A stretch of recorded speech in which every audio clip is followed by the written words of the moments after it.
mulai ada hal aneh yang mendekat. Tiba-tiba ada suara orang lewat di belakang. Padahal waktu itu di situ nggak ada orang sama sekali. Saya disuruh ke tempat itu sendiri. Jadi sebenarnya tujuan meditasi itu dia bilangnya ini buat mengenal diri lu dulu gitu. Kayak kalau lu udah kenal diri lu baru bisa ngebentengin diri lu. Itu gue ngeliat diri gue sendiri yang lagi semedi di situ. Ah, ini gue di mana gitu. Dan semua itu kayak putih. Gue lihat gue duduk di situ. Untuk yang kedua kalinya, gue nggak tahu itu di mana.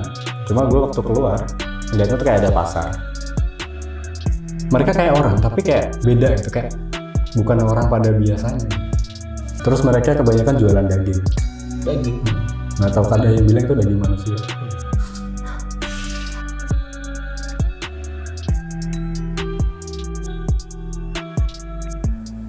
Assalamualaikum warahmatullahi wabarakatuh. Kembali lagi di channel Lonceng Misteri bersama gue Rizko.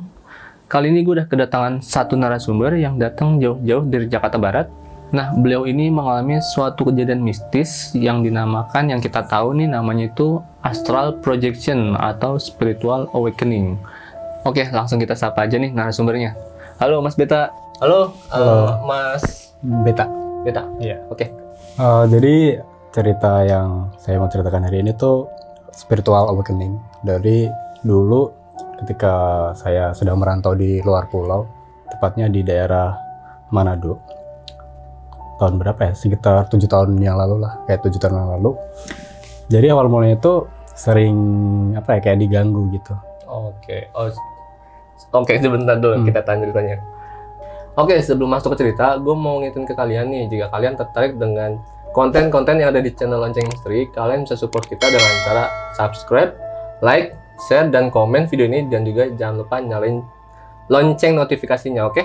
Dan juga jika kalian mau kirim cerita kalian atau mau jadi narasumber di sini, caranya gampang banget, tinggal klik link yang ada di deskripsi di bawah video ini ya. Oke, langsung kita simak ceritanya.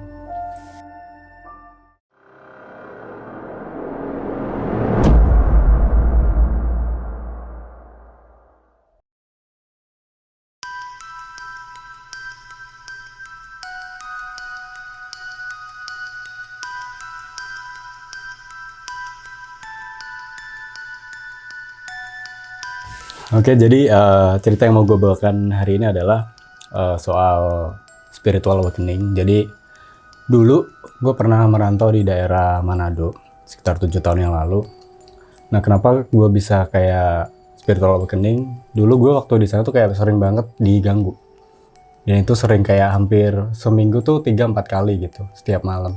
Sering diganggu gitu. Awalnya kayak ya udahlah, nggak mau ngasih tahu orang, mungkin ya cuma perasaan saya aja yang kayak terlalu mungkin takut akan kayak dunia lain gitu kan, kayak udah. Terus di sana juga kayak mungkin kalau cerita ke orang kayak dianggapnya apaan sih gitu kan. Iya, kayak aneh gitu kan, makanya ya udah saya biarin. Tapi setelah beberapa kali nih, pada akhirnya saya mengalami yang namanya sleeping paralysis, ketindihan nih. Rep-repan. Iya, rep-repan. Oh, bukan ketindihan, bukan.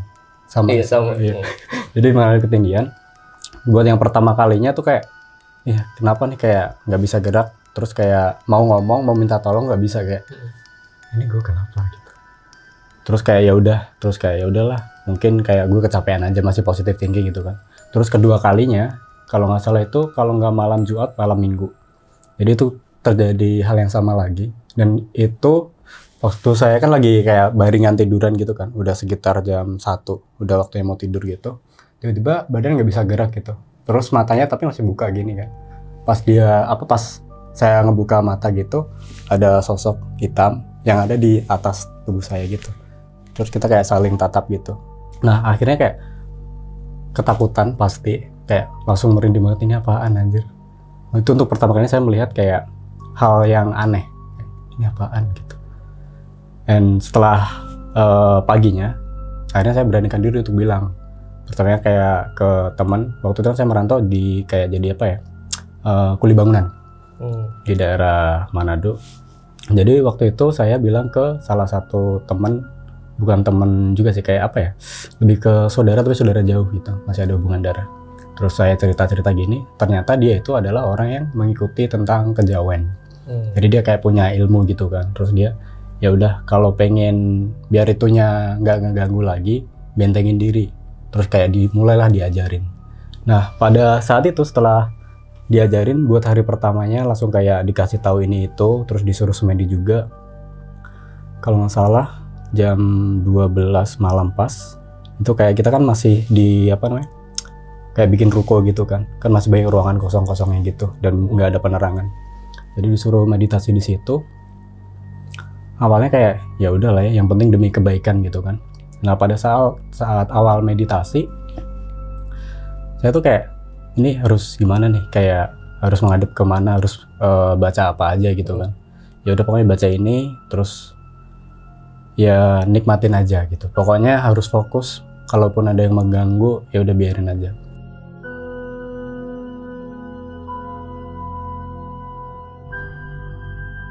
Nah setelah saya mulai meditasi kurang lebih sekitar berapa jam, nggak ada jam-jaman sih, kayak nggak nyampe 1 jam sebenarnya. Nah buat di awal-awalnya itu masih belum terjadi apa-apa, kayak biasa aja gitu kan, kayak lagi ya meditasi biasa gitu. Nah setelah hampir sekitar 10 menitan mulai ada hal aneh yang ngedekat. Tiba-tiba ada suara orang lewat di belakang. Padahal waktu itu di situ nggak ada orang sama sekali. Saya disuruh ke tempat itu sendiri. Jadi kayak ada suara tek tek tek. Ini gelap. Gelap. Disuruh meditasi di tempat gelap. Oh. Tek tek.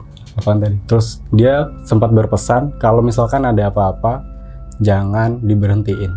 Nanti kalau iya disuruh lanjut. Jadi nanti kalau saya udah jemput kamu, nanti kamu boleh baru berhenti gitu. Dia juga sempat ngingetin nanti bakal ada ya mungkin hal-hal aneh, bahkan bisa apa ya, berhubungan dengan physically gitu. Agak ya sedikit was-was tapi ya udahlah demi kebaikan gitu kan. Terus nggak lama itu di tempat itu kan waktu itu emang udah nggak terlalu banyak nyamuk kan. Tiba-tiba setelah ya setengah perjalanan meditasi lebih tuh kayak nyamuknya pada datang. Pokoknya godaannya banyak banget buat meditasi itu. Biar gagal gitu ya? Iya biar gagal. Jadi sebenarnya tujuan meditasi itu dia bilangnya ini buat mengenal diri lu dulu gitu. Kayak kalau lu udah kenal diri lu baru bisa ngebentengin diri lu. Jadi kayak ada di istilah kejawen itu namanya apa ya? Bahasa Indonesia apa sih? Lupa. Bentar. Pokoknya kayak lebih mengenal diri. Nyawi jining apa ya? Nyawi jining rogo. Jadi kayak benar-benar tahu diri lu sendiri, nanti lu bakal bisa ngebentengin biar nggak banyak apa energi jahat atau roh jahat yang menjahatin gitu kan. Nah setelah itu, setelah hampir mau selesai, kayak 10 menit sebelum selesai, itu gue ngeliat diri gue sendiri yang lagi semedi di situ. Kayak keluar gitu ya? Iya kayak keluar gitu. Iya. Itu gue kayak, ini gue di mana gitu. Dan semua itu kayak putih. Gue lihat gue duduk di situ kayak, wah itu bukannya gue gitu. Kayak ngeliat full putih semuanya. Kayak wow, amazing gitu. Terus kayak ya udah. Terus nggak tahu kenapa tiba-tiba kayak hati jadi kayak tenang.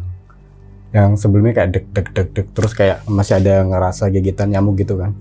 Dari situ kayak nggak ngerasa apa-apa. Cuma ngelihat kayak saya lagi semedi di situ, lagi meditasi kayak, oh ya udah gitu. Terus nggak lama kemudian balik lagi ke situ, yang teman tadi udah ngejemput. Cuma ngeliat doang gitu. Iya, itu udah katanya udah apa ya, udah berhasil kayak ngenal diri lu sendiri karena lu lihat diri lu dari perspektif lain gitu.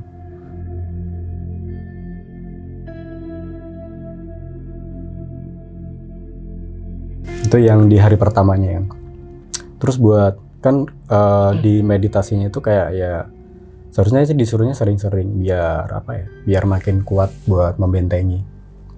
Cuma ngeliat aja gitu. Iya cuma ngeliat aja. Tapi yang buat yang kedua kalinya, kalau yang sebelumnya gue cuma ngeliat putih terus ngeliat diri gue sendiri kan. Untuk yang kedua kalinya gue nggak tahu itu di mana. Cuma gue waktu keluar ngeliatnya tuh kayak ada pasar rame banget. Cuma bukan bangsa manusia. Bukan orang. Bukan. Mereka kayak orang tapi kayak beda gitu, kayak bukan orang pada biasanya gitu. Gimana bentuknya? Bentuknya kayak gimana ya? Kurang lebih perawakannya kayak manusia, cuma kepalanya beda. Posturnya beda-beda gitu ya? Posturnya juga beda-beda. Terus mereka kebanyakan jualan daging. Daging? Nggak tahu, ada yang bilang itu daging manusia. Ngeri. Cuma waktu Banyak itu, kan jualan daging. iya gitu banyak kan ya. jualan daging. Cuma waktu itu dikasih tahu nanti kalau ngeliat yang aneh, jangan sekali-kali pergi ke tempat itu, cukup liatin aja gitu. Oke. Ternyata setelah itu dia baru bilang, udah nggak pergi ke tempatnya kan? Enggak sih, kenapa emang? Kalau pergi sana nggak bisa balik lagi. Kayak pasar itu ya. Iya, mungkin kalau ke sana ditangkap terus diperdagangkan, human trafficking. Jadi kayak budak gitu ya. Iya, jadi kayak dibikin budak gitu. Itu buat yang pertama kali dulu jadi kayak apa ya, spiritual awakening gitu. Terus kayak jadi sedikit lebih sensitif sama apa namanya, dunia seberang, kayak dimensi lain.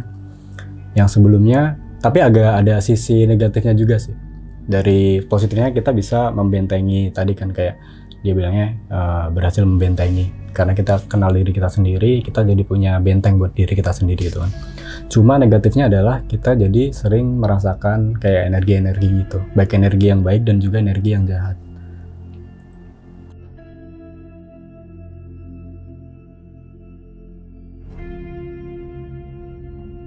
Jadi waktu itu selama masih di daerah Manado, warga sekitar pun juga kayak banyak cerita kalau di tanah yang didirikan bangunan itu emang sedikit bermasalah gitu, sering banyak kejadian-kejadian aneh gitu. Ketika pembangunan gedung. Iya.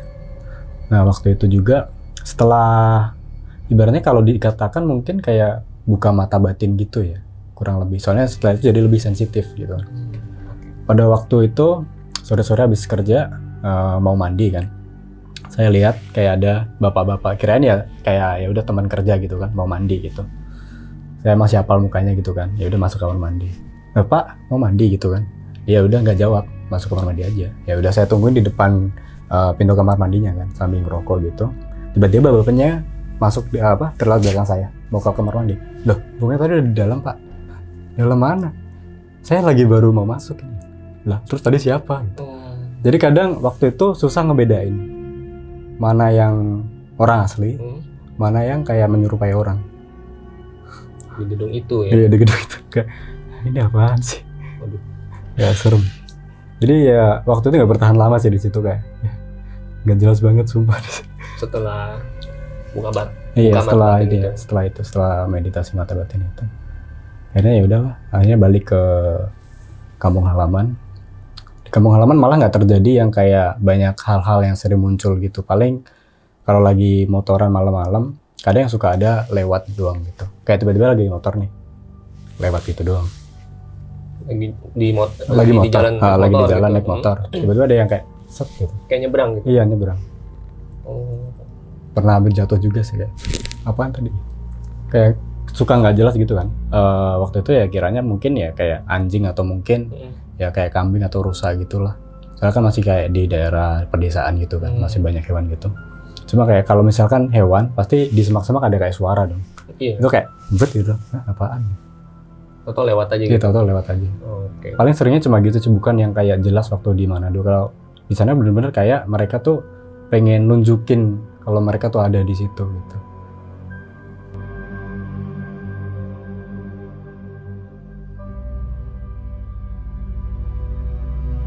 Setelah balik ke kampung halaman, gue kayak juga ya kerja di sana sini, terus juga kebetulan ada kesempatan buat kerja di Korea kan. Oke. Gue tinggal di Korea selama kurang lebih 4,5 tahun. Jadi di sana itu kalau dibilang kejadian mistis, kejadian spiritual itu nggak sebanyak di Indonesia.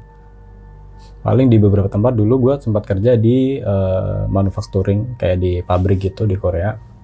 Waktu itu ada shift malam, sekitar jam 2 malam kalau nggak salah. Kayak ambil break 10 menit buat ngerokok sama ngopi kan, di belakang gitu. Biasanya di situ emang ya buat ngerokok, kayak buat nyantai gitu kan. Ya emang nggak ada apa-apa selama di situ. Setelah kurang lebih 3 bulan atau 4 bulan di situ, kerja di situ. Pas malam-malam itu ngerokok kayak ada yang jalan. Padahal yang kerja shift malam itu kalau nggak salah sekitar 5 orang, dan istirahatnya itu gantian satu orang. Nah itu tadi siapa gitu? Padahal cuma satu orang doang ya? Iya, satu orang doang, kayak gantian gitu kan. Kalau yang ini istirahatnya kelar, baru yang ini istirahat gitu. Kayak kita switch-nya kayak gantian istirahatnya pas di dalam. Nah yang di luar tuh tadi siapa yang lewat? Soalnya bagian kanan dan kiri kan kayak pabriknya gede gitu kan. kanan kirinya tembok besar, terus belakangnya itu kayak pagar gitu. Nah belakang pagar itu langsung hutan. Ada yang lewat di situ. Iya ada lewatnya tuh bukan kalau yang waktu di daerah saya di kampung kan cuma kayak lewat cepat gitu kan. Itu dia kayak jalan gitu. Pakai Bener-bener orang ya? Iya bener-bener orang. Jadi kayak pakai kan ada seragam kerja gitu kan. Kayak bener-bener, hah, itu siapa? Cuma asing mukanya. Siapa? Bukan kayak rekan kerja. Iya gitu bukan ya? kayak rekan kerja, kayak siapa? Terus akhirnya tanya ke kayak teman-teman. Tadi yang di belakang siapa? Lah, emang siapa? Kan lu doang. Jadi apa mereka bilang gitu kan? Oh ya udah deh. Terus kayak ngasih tau mereka, hati-hati aja ya. Jangan lupa permisi gitu meskipun bahasanya beda. Semoga ngerti lah gitu. Bahasa Korea gitu. Iya. Soalnya di sana bisa dibilang apa ya? Masyarakat tuh kayak nggak kayak di Indonesia gitu yang masih banyak yang percaya tentang hal-hal mistis gitu kan. Tapi di sini apa ya? Sebenarnya ada beberapa kejadian gitu sih. Waktu itu setelah di daerah tempat kerja itu sekali tahu Sungai Han nggak yang ada di drama-drama. Pernah dengar? Nah di situ kan ada di suatu tempat namanya di daerah Yongsan. Itu dia di pinggir sungainya kayak ada semak-semak gitu kan. Terus ada kayak trek buat sepedanya. Di situ juga di belakang semak-semak itu kayak ada yang gini-giniin. Kayak binatang gerak-gerakin. Iya gitu. kayak binatang gerak-gerak, tapi pas saya samperin gitu kayak kok nggak ada gitu. Terus ya apaan tadi? Apakah ikan gitu kan? Terus sempat nanya-nanya sama teman-teman orang Korea. Katanya kalau malam-malam jangan kelewat malam kalau jalan-jalan di Hankang. Ternyata di sana tuh spot bunuh diri paling banyak. Jadi bisa waktu itu dia bilang, ya mungkin yang lu lihat itu ya arwah yang penasaran di sana. Bunuh diri? Iya, soalnya di sungai itu banyak terjadi kasus bunuh diri. Di Korea juga disebutnya ada namanya mulkuisin atau hantu air. Jadi dia yang kayak merayu orang-orang buat bunuh diri di situ. Dengan Jadi cara loncat. loncat. Lumayan ya gelap sih di situ.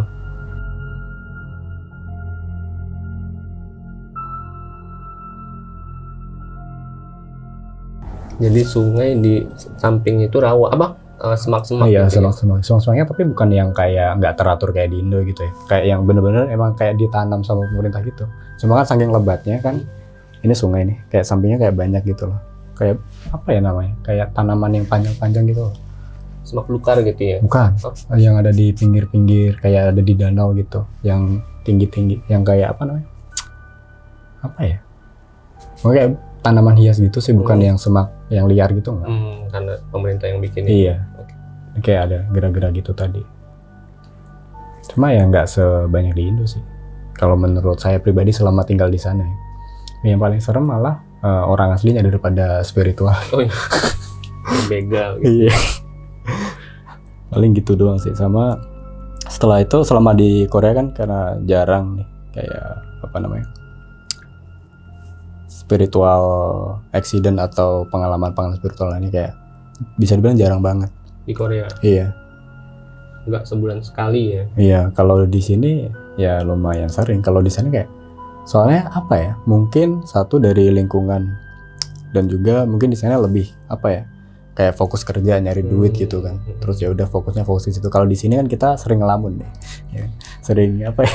Sering mager di kamar. Akhirnya kayak ngelamun kemana-mana pikiran ini. Kalau di Indo bahkan ngelamun jadi tampakin setan. Iya gitu ditampakin. Terus kita sering kayak pikiran kosong kalau di Indo kan. Kalau di sana nggak bisa sih. Kayak gimana pikiran kosong, depan ada cewek cantik gitu. Jadi ya gitu sih. Terus waktu itu selama di Korea juga kan kayak udah nggak ngelakuin yang namanya kayak semedi lagi kan, karena ya nggak punya waktu. Sebenarnya bukan nggak punya waktu sih, malas aja gitu. Fokus kerja aja. Iya, fokus kerja nyari duit sama main sama seneng-seneng doang. Ada terlena sama dunia. Nah jadi kayak udah mulai nggak peka lagi, nggak sepeka yang waktu di sini. Nah setelah itu singkat cerita gue udah balik nih ke Indo sekitar 2021 kemarin gitu kan. Itu waktu itu gue tinggal di daerah Tangerang di Cimone kalau nggak salah. Jadi kayak ya nyewa apartemen murah gitu kan. Itu ternyata alasannya apartemennya murah itu karena ada sesuatu. Waktu itu gue dapat unitnya di lantai 8. Itu samping gue kayak gudang gitu buat apa namanya, kayak nyimpen peralatan OB di sana gitu. Terus yang samping sini kosong. Jadi bener-bener kayak di satu hallway gitu kosong, gudang, terus unit yang gue tinggalin sama sini kosong lagi. Nah setiap kali gue balik kerja, biasanya kan agak malam gitu kan, jam 7 balik, itu udah kayak sepi gitu. Padahal baru jam 7. Nah itu kayak kadang sering denger suara orang lewat. Terus pas dibuka, nggak ada. Di hallway itu? Dia di hallway itu. Jadi kan di sini lift nih, habis keluar lift ke sini, nah ini di hallway-nya kan. Kayak sering tek tek tek. Padahal penghuni situ sedikit ya? Iya sedikit. Makanya di situ jarang laku ya. Makanya dapat yang murah. Ya udah, yang penting murah. Jadi ya sering juga sih waktu itu kan juga sering main ke daerah Jakarta Barat kan. Paling balik ke apart paling jam 12:30 nyampe gitu. Nah gitu tiba-tiba ya sama kejadiannya kayak terus berulang gitu, kayak ada tek tek tek tek. Tapi di apartemen itu pernah nggak ngeliat sosok apa gitu? Kalau di apartemen itu nggak tahu itu sosok atau orang, cuma agak mencurigakan itu di kolam renang, di kayak deket apa namanya kamar ganti gitu, kayak kamar mandi yang buat ganti baju, kamar ganti di situ. Gue kan kalau renang sukanya malam-malam kan, soalnya kayak berasa private gitu, jadi kayak ya lebih nyaman. Itu di situ kayak ada orang nih mau ganti, cuma nggak keluar lagi. Nyata orang gitu ya? Kalau menurut penglihatan gue tuh nyata orang. Cuma kayak ya gue di sini lama nih, kayak sambil mainan HP terus lihat lagi. Kan di pinggir apa nih, di pinggir kolam sambil gini. Lah, itu orangnya mana gitu. Nggak ada keluar lagi. Terus ya udah kayak saya penasaran kan, sekalian pengen ganti baju juga. Nah, kok nggak ada ya mbak tadi kemana? Apakah dia kesana orang beneran atau mungkin ada yang sosok lain? Padahal untuk jalan keluarnya lewat jalan yang sama ya? Jadi nggak ada jalan tembus gitu, kayak harus putar balik lagi. Mau nggak mau pasti kalau orang lewat pasti lewat lagi. Iya pasti lewat lagi, pasti kayak kelihatan. Soalnya kan nggak terlalu jauh juga kan, kayak dia ganti di sini pasti keluarnya ke sini juga. Kok nggak balik-balik? Apakah mbaknya pingsan gitu? Ternyata lah kok nggak ada. Ternyata waktu itu pernah juga sih kayak dikasih tahu sama bapak-bapak lobby sama Pak Satpamnya. Dia katanya sih pernah, tapi bukan di kolam renang sih, di basement. Kayak di parkiran gitu, kayak di apa namanya, setelah di pintu basement di tikungan parkiran situ kadang ada suka yang keluar. So kata bapaknya, dia bilangnya sih kayak putih gitu, nggak tahu apa, bisa jadi kuntilanak, bisa jadi pocong, nggak tahu. Dia bilang cuma putih itu doang, sosok putih. Apakah bule juga nggak tahu. Itu yang sering dilihat sama penjaga sana? Iya katanya sih gitu. Cuma saya pribadi selama tinggal di sana di basement nggak pernah lihat apa-apa sih, kayak ya udah lihatnya cuma di itu doang, kayak di yang apa namanya di kolam renang itu, sama kejadian di hallway. Iya sering keluar suara gitu. Dan ternyata waktu itu sempat nanya kan kayak penghuni lain, sering nggak sih kayak ada suara apa namanya kayak tapak kaki gitu. Beberapa dari mereka juga pernah ngalamin hal yang sama. Mereka ngiranya ya kayak penghuni lain gitu kan, cuma pas mereka buka buat ngecek nggak ada. Kadang ada yang pernah bilang waktu itu tapaknya masih ada suaranya nih, tapi dia ngelihat nggak ada. Jadi dia masih ngelihat nih, cuma tapak suaranya ada. Dia langsung ketakutan. Dilihat kan nggak ada, cuma suaranya masih ada. Creepy banget kalau dilihat nggak ada, cuman masih ada suaranya. Iya, tuh. kayak terus waktu itu kayak saya tanya, nggak ada rencana pengen pindah gitu ke apartemen lain, ke tower lain? Karena di sini murah. Gitu. Ya udah. Makanya sampai sekarang di situ kayak banyak unit yang belum laku terjual sama murah. Ini gue nggak boleh sebutin itunya ya, takutnya ntar dikira makin nggak laku, bahaya. Pokoknya ada lah di daerah Cimone. Di Bener. Apa? Jadi kan tadi gue selama di Korea kan kayak nggak peka lagi sama kayak dunia spiritual kan, karena udah tidak melakukan kayak semedi atau meditasi lagi gitu, kayak udah pengen hidup normal gitu lah, ya kayak enjoy the life gitu. Oke. Setelah balik ke Indo tadi, terus kayak ada kejadian di daerah Tangerang tadi waktu tinggal di apart. Terus ya udahlah, mungkin kayak ya kebetulan aja kali emang tempatnya kayak gitu. Akhirnya kayak udah pindah tempat. Terus kayak singkat cerita ke tempat kerja yang baru ini di daerah Cengkareng. Akhirnya singkat cerita lagi punya teman, sebut saja Mawar. Dia anak IndiHome yang punya ilmu lah ya. Jadi waktu itu kita lagi kayak main bareng bertiga gitu kan. Waktu itu gue kayak masih tertutup karena udah lama nggak meditasi dan praktek spiritual lainnya.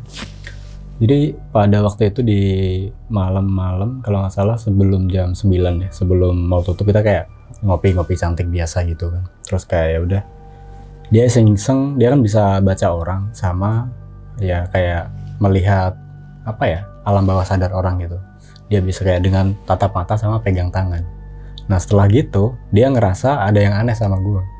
Waktu kita pegang tangan kayak ada spark gitu, cetak kan. Nah kata dia, anjir lu kebuka lagi gitu. Langsung kebuka cuma kayak gitu doang. Nggak tahu kenapa kayak kok bisa. Gue juga bingung. Nah sedangkan kalau selama gue waktu itu di di spiritual life gue yang sebelumnya kayak harus meditasi bener-bener yang rutin ya, kayak 3-4 kali seminggu ya, itu bener-bener harus fokus gitu kan. Nah ini tiba-tiba setelah lama ketutup langsung tak. Cuma kontak fisik aja. Iya, cuma kontak fisik. Apakah dia gara-gara dia sakti punya ilmu atau mungkin emang udah jalannya kayak gitu. Jadi gue dipertemukan sama orang ini buat kembali lagi ke dunia spiritual. Mungkin kayak gitu. Nah setelah ketemu sama si Mawar ini, spiritual apa yang dialamin lagi? Ada sih beberapa. Dia kesurupan. Jadi dia kesurupan. Ya, si Mawar kesurupan. Emang sengaja dia kan bisa kayak jadi mediator. Dia bisa nyuruh makhluk lain masuk ke tubuh dia. Dia kayak bilangnya waktu itu ada yang mau jahat sama gue nih. Ini dia udah di belakang gue. Gue suruh masuk, jadi dia bilang gitu. Nah itu bertiga lagi sama teman gue yang satu ini, ada cewek juga. Waktu itu kita lagi abis makan di suatu tempat, berempat waktu itu. Nah waktu itu dia kayak bilangnya kayak mau kena santet gitu kan. Ini apa gue suruh komunikasi aja ya, gue masukin ya gitu. Terus dia masuklah. Terus kayak dia mulai kesurupan di situ. Coba yang kesurupannya nggak yang heboh gitu kan, kayak langsung jadi beda gitu. Tatapan matanya jadi beda. Yang matanya sebelumnya kayak sayu biasa aja, sekarang jadi kayak gini kayak melotot, sedikit melotot gitu. Nah waktu itu yang ada di depan gue adalah gue sama salah satu teman gue cewek. Nah jadi si teman cewek gue ini langsung megangin dia. Nah dia tuh nggak tahu kenapa mau buat coba ajak berkomunikasi. Dia tuh kayak gitu doang, kayak lu demit tapi gagu, ngapain gitu. Gak ngomong. Iya gak ngomong, terus ngapain gitu, tujuannya apa gitu kan. Terus si teman gue si cewek ini kayak udah buat nenangin, tapi nenanginnya agak kocak sih menurut gue. Dia tuh kayak nggak boleh jahat ya sama Mawar, setan nggak boleh jahat. Gak gitu. Kenapa dia kayak jadi lembut gitu. Terus singkat cerita gue mau pegang dia, ya si Mawar ini yang surpan tadi, gue pengen pegang tangannya, mau gue ajak komunikasi lewat physical touch gitu kan. Coba waktu gue nempel dikit doang, dia langsung gini. Gak mau dipegang? Gak mau dipegang. Mungkin jijik kali sama saya. Jadi setelah itu kayak ya udah kita saling tatap menatap, kayak komunikasi lewat kontak batin, kayak lu siapa gitu. Dia tetap nggak mau jawab. Kalau menurut saya pribadi mungkin kalau dia jawab, takutnya kalau misalkan itu santet pun kayak saya jadi tahu siapa yang ngirim dia gitu kan. Cuma dia nggak mau jawab, kayak ya udahlah, akhirnya saya keluarin paksa gitu. Jadi kayak di ubun-ubunnya gitu. Ya udah, didoain aja.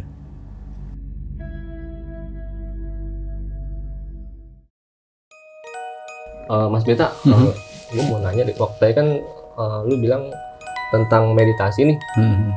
Nah kan lu katanya ngelihat raga lu di depan lu sendiri. Lu posisinya kan lagi sila ya? Lagi bersila. Nah, fisik lu tuh kayak gimana bentuknya? Apa kayak orang biasa napak di lantai ya gimana? Sebenarnya itu kayak ngelihat doang, jadi nggak bisa ngelihat badannya.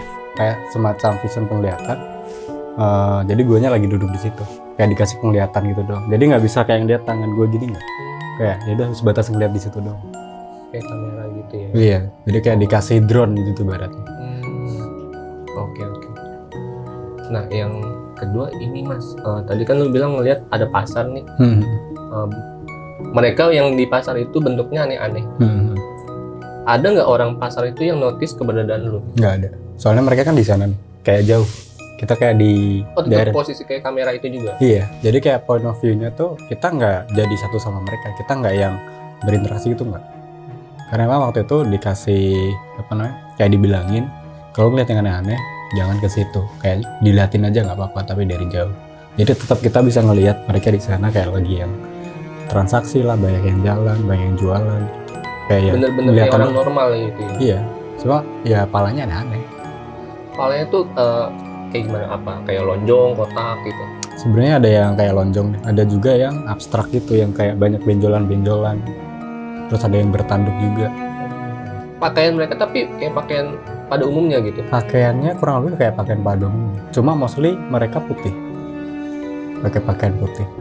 Kayak jubah-jubah gitu ya? Iya. Putih gitu ya? Oke, jadi kesimpulannya kalau misalkan kita tadi meditasi ya, itu tadi meditasi ada pendamping ya Mas? Iya, mungkin ada yang kayak ngasih tahu lah, bukan kayak dari diri sendiri pengen gitu enggak. Jadi kayak di baratnya guru spiritual lah. Oh, ada pendampingnya? Iya, ada ya? pendamping. Oke.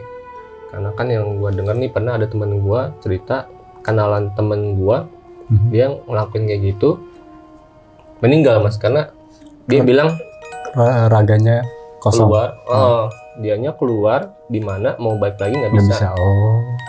Kayak mati suri, cuman hidup lagi. Itu pun dibantu sama ustadz daerah sekitar gitu.